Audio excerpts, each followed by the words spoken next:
I want to welcome our fabulous guest. Today we have a casting director. You know her from Veep, Single Parents, Baskets, Parks and Rec, Future Man, so many other shows. Please, first recorded podcast, welcome Dorian Frankel. Thank you so much for having me. I'm so happy you're here. It's just, I love you. I love all the shows that you cast. And what people don't know is that I do this retreat every year in Maui, and you were our guest last year, and you were amazing. And you know what, you guys? Dorian cares. She loves actors so much. She cares about them truly, truly, truly. And thank you from the bottom of my heart. It was a gift to have you. Well, thank you for inviting me. I mean, I had a wonderful time. I met some wonderful people. I met you. And that's so all that many matters. good things. Anyway, okay, so let's talk about you and your path in becoming and focusing in to become a casting director. Sure. Were you an actress first? Were you a producer? What was it? When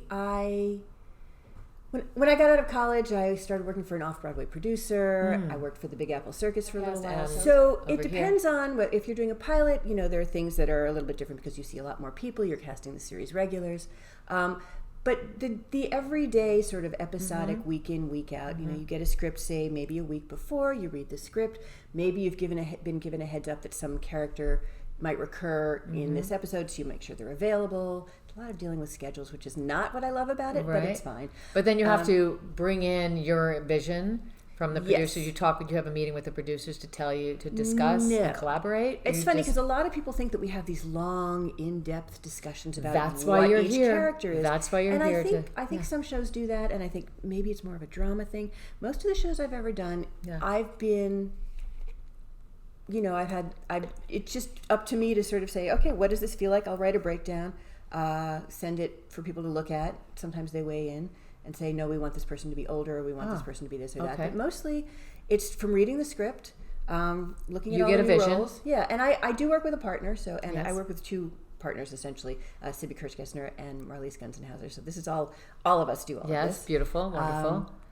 So you get an idea, then you put out the breakdown, and then you go through submissions. Yeah, so just timeline might be... Some people listening don't know. Timeline might be of use to people, I've found. Yes. So let's say we get a script on a Monday. It starts shooting the next Monday.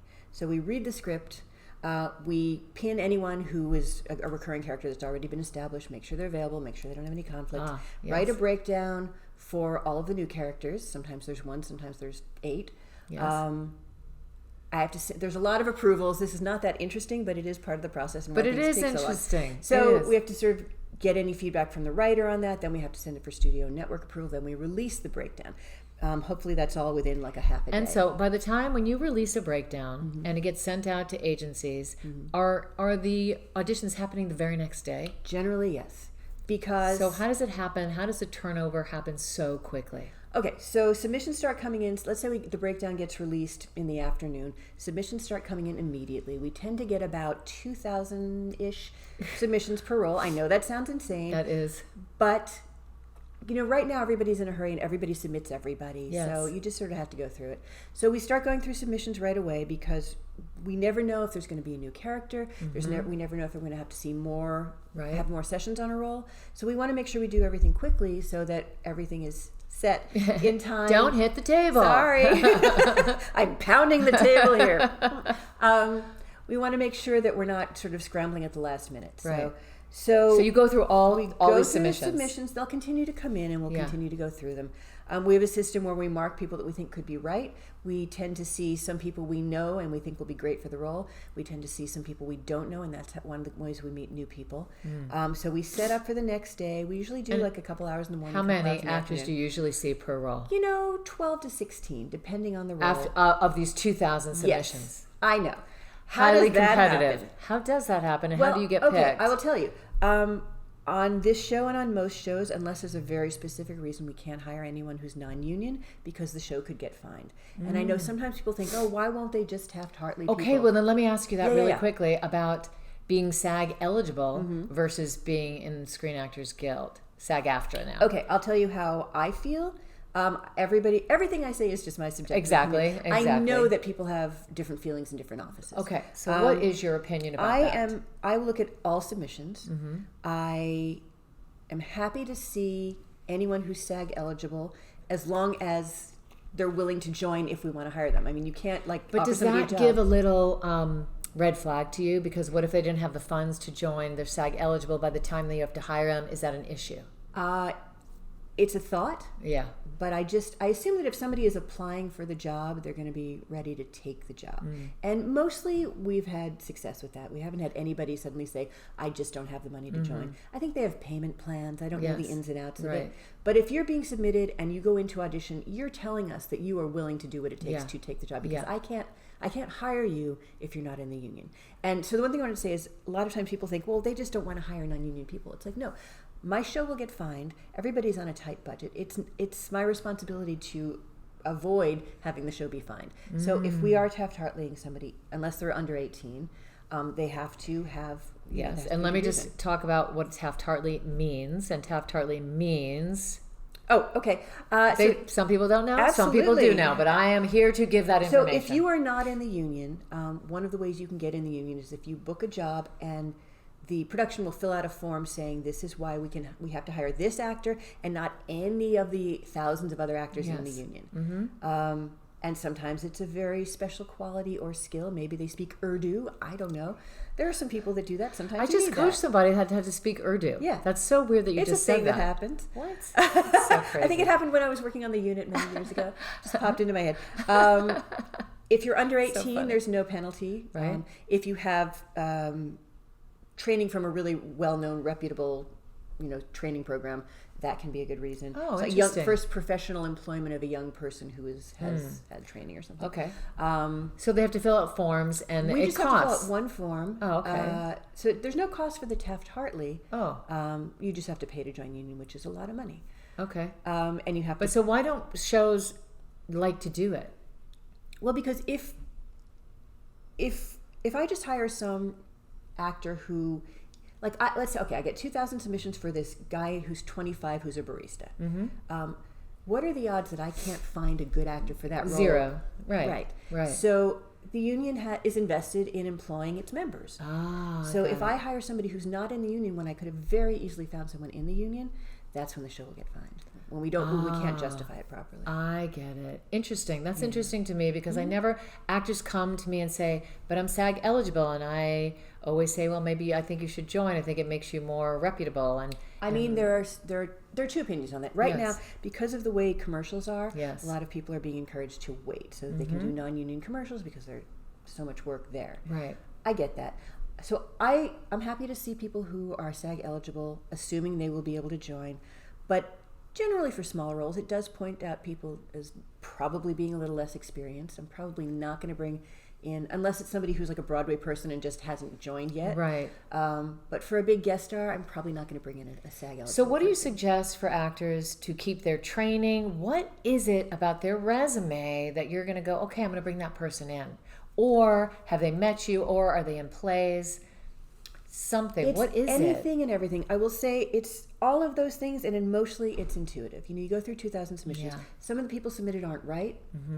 Some of them I know, and I just feel like it's not a good fit for whatever reason. And some of them I know and are a good fit. So we tend to mark, all the people that might be right. So it's basically random. No. Okay. I would never say it's random. Okay, I take that back. Not There's random. There's a lot of thought that goes into it, but the people that feel like, oh, this person might be interesting for this, you see a picture. Maybe you look at the resume. Maybe you look at, more than ever, I look at whatever clips they've got posted, whether it's a full reel, because I want to get a sense of what they feel like, whether they feel like this character. We had this guy we hired for a teeny weeny role who came in and his reel was just sort of wonderful, and he was sort of wonderful. And apparently he recurs on Superstore. I hadn't known that. Yes. But he was great. So, but I just looked at his reel and thought, this guy feels like this character. And so the submissions come in now in Actors Access, or how does it come in that you see their reel?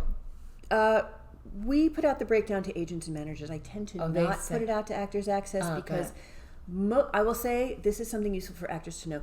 Generally, if you put something out on Actors Access, which we do when there's something very, like say we're looking for twins who can juggle. Yes, yes. Most of the submissions that come in on Actors Access have nothing to do with the role. People are just saying, hey, if you have something else for me. Got it. And that's so just unfortunately not helpful. Yes. Yes. So it's the agent manager, the breakdown express side of it, not the actors access side of it. I know the accounts are correlated, Yes. but actors can't submit themselves. They do have to have a representative submitting.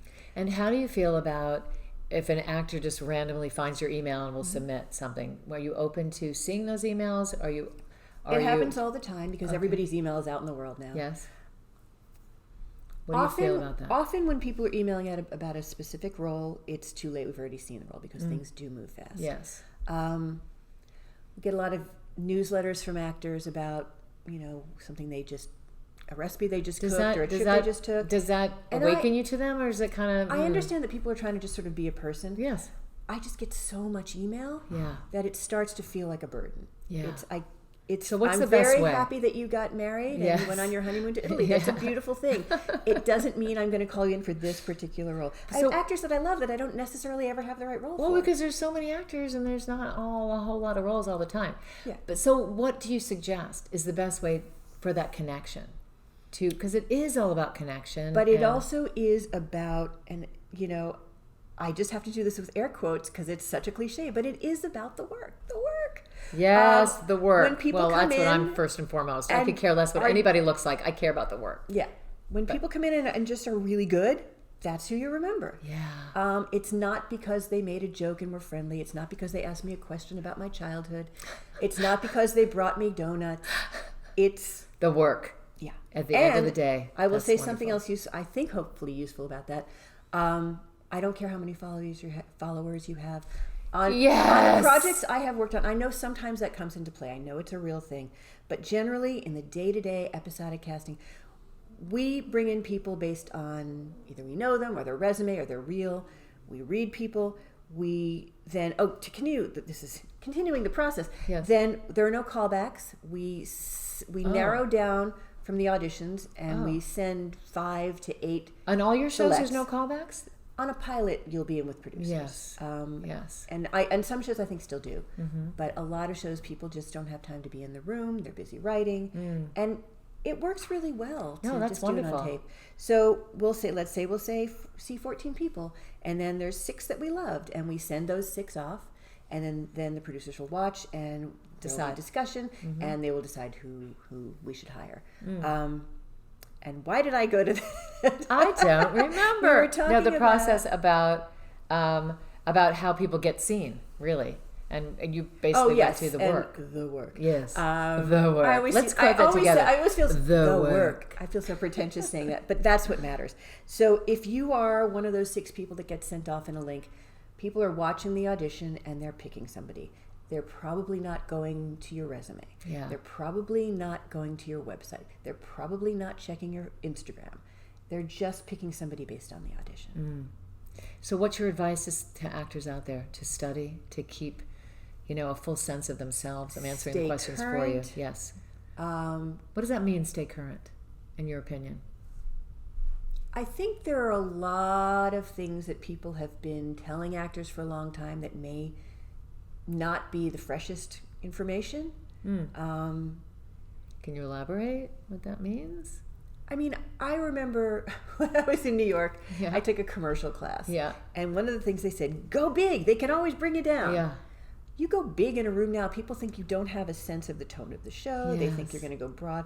I feel like generally underplaying something a little bit is better, wiser. Yes. You don't have to try to be funny. Sometimes a scene or a show requires somebody who can be funny, but generally when somebody comes in and they're just about being funny, they're not going to be funny, right? And the they're not emotional playing the scene. They're not drive of telling the the scene. story.